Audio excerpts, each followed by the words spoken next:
Sunt Cristian Sima și vă aflați pe canalul Feed Your Greed. Astăzi o să discutăm de ce se mai întâmplă în lume și se întâmplă lucruri importante în lume, mai ales întâlnirea lui Trump cu Putin în Alaska, dar până atunci să vă spun ce vă mai pregătește canalul Feed Your Greed. În primul rând, știți bine, avem un curs acum în weekend, nu cred că mai sunt locuri, dar oricum vă spun pentru cei care mai vor să vină altă dată, pe 16-17 august la București, un curs de începători. Avem întâlnirea cu toți vechii cursanți care poate să vină la Covazna pe 22-24 august, unde nu facem niciun curs și punem țara la cale și vedem cum putem afacerile noastre, facem networking, așa, după care știți de cursul din noiembrie de la sâmbătă, puteți să vă intrați pe celindra.ro și să vă rezervați, acolo mai sunt locuri, că mai e mult până în noiembrie. Pe de altă parte, știu că v-a plăcut foarte mult video de la Castelul Cantacuzino, al lui Babu. O să mă reîntorc, proprietarii m-au contactat și o să facem un serial istoric foarte interesant despre povestea familiei Cantacuzino și nu numai, mai ales după ce au venit comuniști. Pe de altă parte, iar tot săptămâna asta o să dau drumul unui proiect la care eu țin foarte mult, nu știu dacă va avea succes, cartea documentară. O carte citită, eu vă citesc cartea, mă și opresc, vă și explic ce se întâmplă acolo. Evident, nu puteam să încep cu o altă carte decât cu cartea mea, unde, fiind și autor a ceea ce vă citesc, vă dați seama că pot să vă explic cu lux de amănunte lucruri pe care nu le-am scris în carte, dar pe care pot să vi le povestesc acum. Și astfel voi putea citi sau asculta în timpul traficului cărți pe unde, explicate, și nu ne vom opri doar la cărți de memorialistică, de economie și așa mai departe, vom merge chiar și la cărți din marea literatură universală, pe care cred că le-ați gusta dacă ați avea timp să le ascultați. Vor fi niște audiobook-uri documentare mult mai interesante decât un simplu audiobook citit de un actor. Nu am eu vocea cea mai plăcută, poate nu sunt nici cel mai bun actor, dar sigur sunt cărți pe care eu le-am citit, cărți importante din dezvoltarea fiecărui om, de la literatură până la cărți de economie, așa că îmi pot permite să vă explic și o să vă explic inclusiv la ce mi-au folosit. Și mi-au folosit toate cărțile pe care le-am citit, mi-au folosit de-a lungul vieții. Să ne reîntoarcem la bursă, domnul Trump se întâlnește cu domnul Putin în Alaska, s-a bătut palma, vedem cine va câștiga. Eu vă spun că avem deja un câștigător. Putin e câștigător din momentul ăsta. Doar faptul că se întâlnește cu Trump e câștigător. Economia Rusiei este pe butuci și faptul că se întâlnește și mai mult ca sigur va obține măcar înlăturarea sancțiunilor, va obține libertatea de a vinde petrol și gaze din nou, poate chiar în Europa, îl face fericit. Dovadă că cel mai bine a reacționat bursa rusească, care era într-o letargie profundă, ca și rubla. Pe de altă parte, Trump vrea să spună că el a făcut pacea și că a reușit pacea, așa cum a promis în 24 de ore, dar au trecut, uite, 8 luni de când a venit la putere și încă nu e pace. Pe de altă parte, Trump vrea să-l aducă pe Zelenski, Putin nu-l vrea pe Zelenski. Până la urmă, de fapt, Putin vrea să-și salveze economia și să lungească chestia asta la infinit.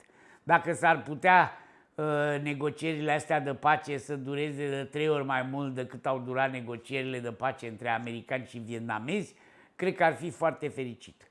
Cert e că, după umila mea părere, câștigătorul din acest moment, că a obținut acest meeting, se va duce acolo și a impus și anumite condiții înainte de a discuta, fără să facă o oprire a focului, fără să înceteze luptele, adică fără niciun fel de armistițiu, să te duci să discuți cu cealaltă, cea mai mare putere a lumii, e un câștig.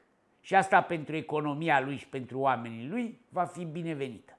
Așa că atenție mare cum reacționează burse și restul la acest ping-pong între Trump și Putin, unde fiecare are orgoliile lui, dar unde am senzația că Putin este mult mai diplomat sau, să zic, mult mai cutră decât Trump. Trump caută imagine, succes, televiziuni, articole bune despre el și așa mai departe. Ca și la tarife. Pe de altă parte, tarifele cu chinezii, nu se știe, vine scadența, ar trebui puse tarifele din nou. Pe de altă parte, nu s-a semnat și nu s-a făcut niciun deal. Chinezii par optimiști pentru că au cerut, nu contează dacă li se dă sau nu. Negociatorii americani au spus că mingea e la Trump. Asta înseamnă că nu prea mai au ce negocia, adică nu au posibilitatea de a negocia, trebuie să-l aștepte pe Trump să decidă dacă aia e bună sau aia e rea. Vom vedea ce iese și de aici. Certe că bursele sunt la maxime istorice, totul e la maxim, piața cripto e la maxime și ETH-ul e aproape de all-time high, Bitcoin-ul a fost azi 122.500, iar all-time high și poate să ducă și mai sus. De ce? Pentru că domnul Trump, așa cum v-am spus într-un alt clip, a hotărât că în fondurile de pensii, în 401k-ul american, adică acolo unde americanii pun și ei niște bani pentru pensie, pune și firma respectivă niște bani pentru pensii, pot să cumpere inclusiv cripto. Vă dați seama că mulți își vor dori pensii mult mai mari și pe baza acestei euforii vor cumpăra cripto, le vor pune în 401k, nu știu ce se va întâmpla mai târziu. Mi-e foarte frică că la o scădere de 50% a pieței cripto, cum am mai avut de multe ori până acum și cum o să mai avem, s-ar putea ca unii oameni să rămână fără pensii. Și asta ar fi tragic.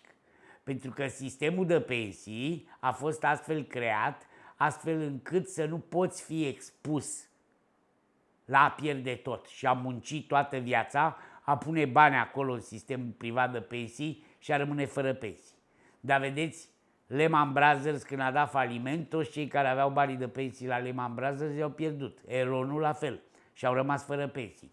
Dacă o singură firmă cu angajații ei rămâne fără pensii, mai treacă meargă. Dar dacă jumate de America rămâne fără pensii sau cu pensii atât de mici încât nu poate să-și ducă bătrânețea, nu mai e atât de simplu. Vom vedea ce va ieși.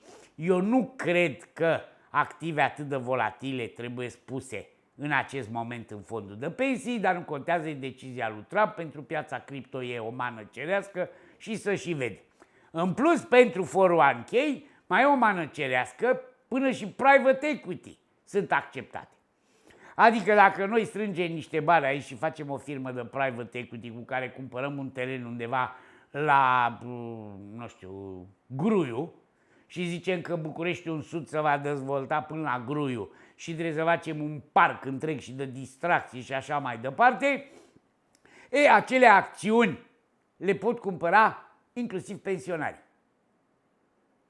Îi dau o idee lui Shelley, nu cred că e rea, cred că o să fie mulți americani care o să investească dacă îi convinge la celebra stațiunea lui de lângă Costinești, stațiunea de distracții maxime și așa mai departe.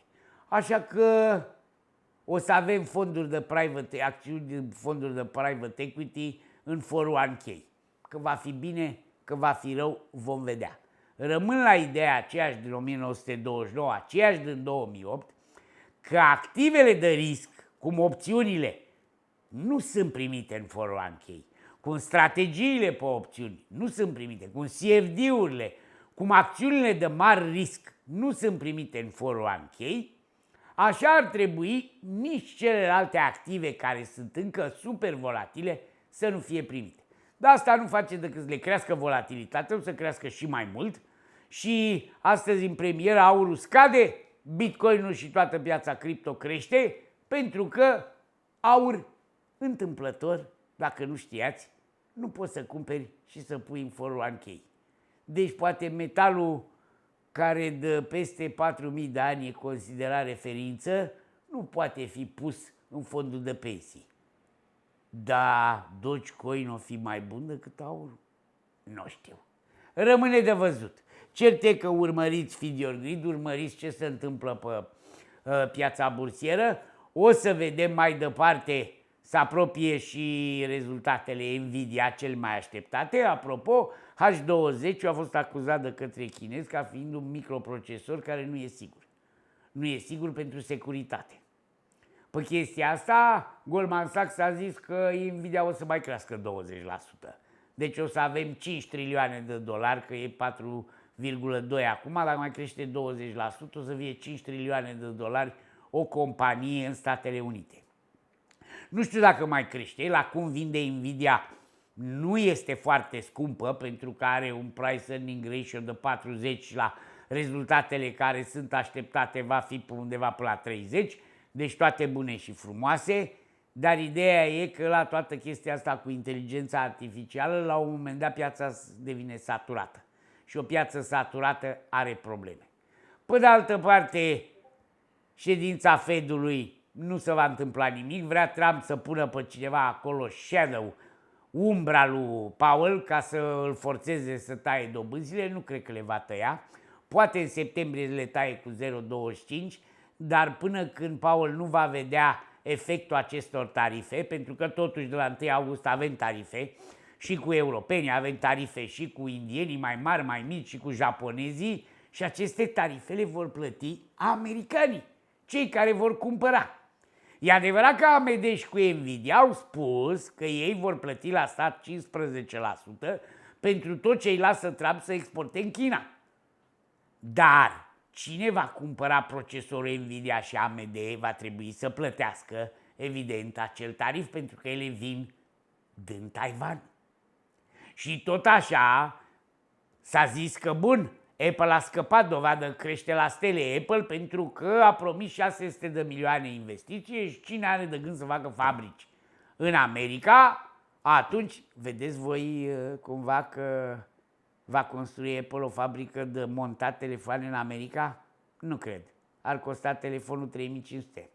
Momentan, la un pic de praf în ochi, investește 2 miliarde jumate din aia 600 ca să facă o fabricuță de ecrane de telefon. Cred că și de huse. Dar și husele sunt mai ieftine în China. Așteptăm. Oricum eu sunt încrezător.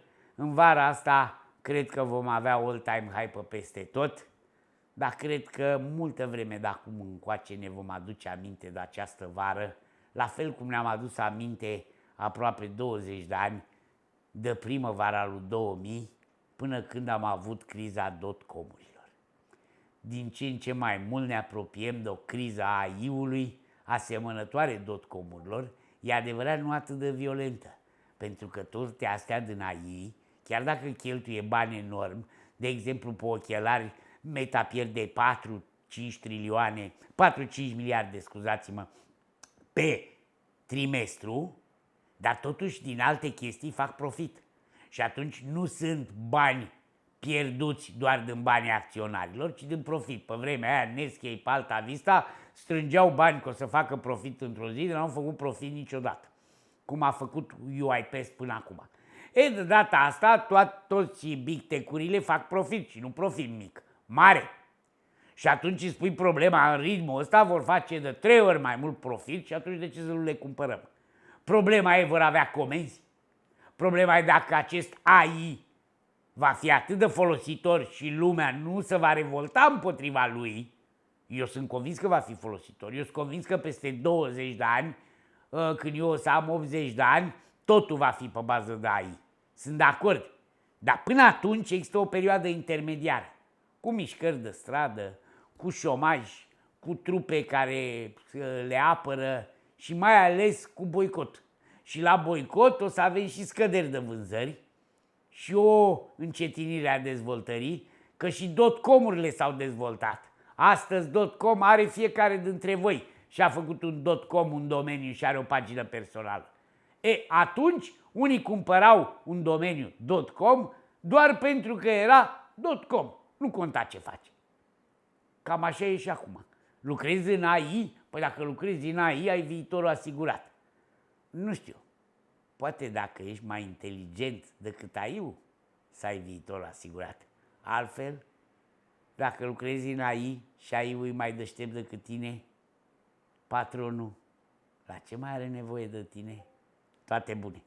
Să fii vizibil în 2025 nu e esențial, e obligatoriu. Eu lucrez cu agenția de marketing și publicitate Magic 360 și rezultatele se văd în cifrele pe care le obțin pe TikTok, pe YouTube și pe toate rețelele mele de socializare. Agenția Magic 360 e specializată în podcasturi, e specializată în gestionarea conturilor de TikTok, Facebook, Instagram și YouTube. Intră pe Magic 360, spune-le că vii din partea mea și vei beneficia de o consultare gratuită pentru ceea ce tu ai nevoie. Share, like, subscribe.